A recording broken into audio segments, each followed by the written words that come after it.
Hello everyone! In this simulation, we're going to calculate the Young modulus for copper specimen.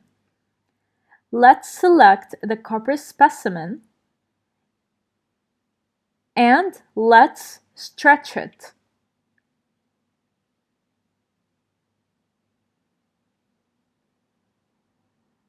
Find the value of the strain at the elastic limit.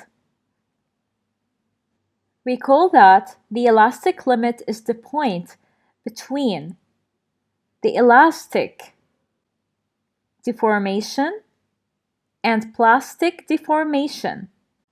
First, the material stretches linearly. This is the elastic deformation.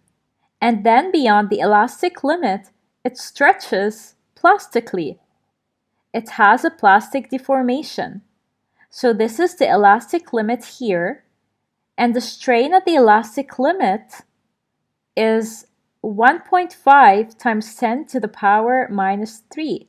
Now, which part of the graph should we use to calculate the Young modulus? Correct! The linear part. It's the first linear straight line here.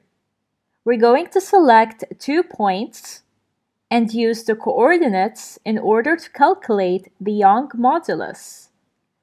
What's your answer?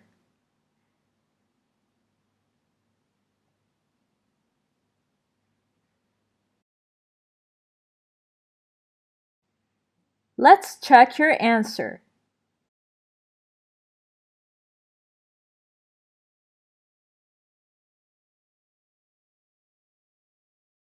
It is 138.33 gigapascal.